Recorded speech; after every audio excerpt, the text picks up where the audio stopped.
Time to talk about this year's Why Women in Careers event happening here in Corpus Christi. And of course, the person that knows all about that is Nancy Wesson-Dodd. She is the CEO of the YWCA of Corpus Christi. Welcome and good to have you this morning. Tell us about this year's Why Women in Careers event. Hi, Rudy and Barbie. It's great to be here with you always, and especially today. I'm here to invite the community to the Why Women in Careers Banquet, our 43rd annual banquet for the YWCA. It will be on March the 2nd. It's at the American Bank Center.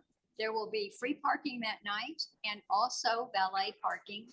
We will have a very nice meal and following a reception, first the reception, then the dinner, and then we'll have videos showing a little bit about each of the 7 honorees that we have, what they were like as little girls, their career path, and some of the advice they have for other women or girls who are interested in a field or a career or a job but aren't sure really what to do. So there'll be lots of positive mentoring for all of us, because we're never so old that we don't appreciate someone's advice or recognition.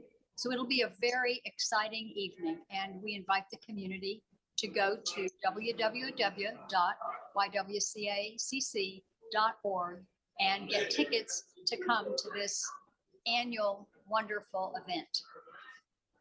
It certainly is. Funds raised at the Why Women in Careers Banquet support the mission and the programs of the YWCA. And the mission is eliminating racism, empowering women. And it's so important that we all commit to that to make this a better and a safer community and society.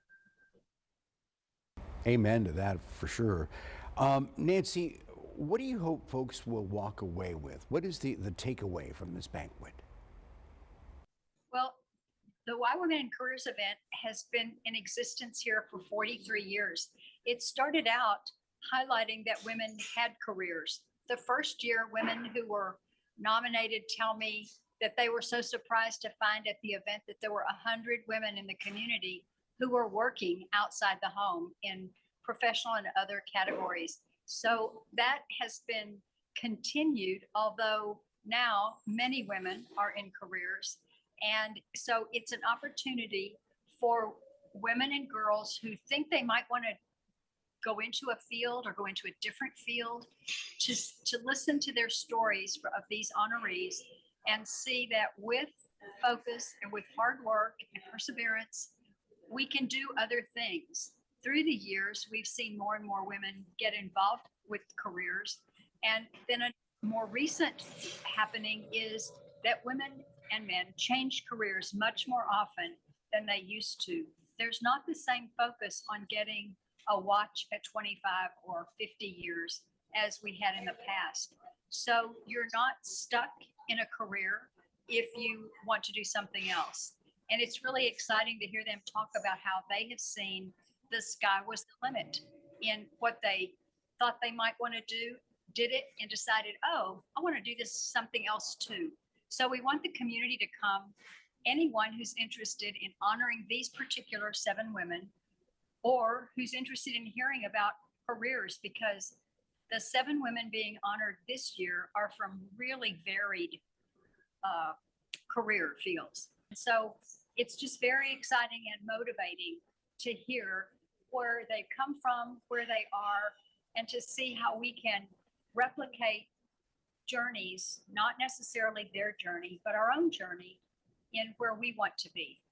What a wonderful way to wrap up February as we head into Women's History Month in March. So, question here is, how can people, those attending this event, how can they keep the spirit alive, not only through Women's History Month, but into and throughout the entire year? Well, one of the ways that we can extend the positivity of this award is for all of us to take time during Women's History Month and after to acknowledge women we know and see who are doing a really good job at what they do. So often we take that for granted, but to tell someone, I'm really glad you came to work today. And they look like, what? You say, you know, every time the alarm rings, we have a choice, right? And then they go, oh, yeah, because we need more recognition, all of us, especially women. And so we can give it to each other. Just notice as you go along through your days, who can you give an atta-girl to or an atta-boy, and brighten their day. But also what we give comes back to us when you see that smile on their face. And that may be what they needed to enroll in a college class or finish their GED or apply for a different job or a job in a different field. So we all have more to offer one another than we sometimes realize. Any last thoughts, Nancy, that we can share with our friends who are watching? I would like to say thank you to the volunteers who put this event on. Nonprofit agencies in our community are here because of community donations and also because of community volunteers. It is amazing to think how many people are behind every organization and every fundraiser. If you've ever had a dinner party or gone to one, you know how much work that is. Well, for 300 or 400 people or 600 people, think about the amount of energy. And the agencies don't have that by themselves. We only have it because of our awesome community volunteers. Nancy Dodd Wesson, who is the CEO of the YWCA of Corpus Christi, talking about this year's Why Women in Careers event coming up. If you'd like more information, go to the website or go to ours, KIITV.com.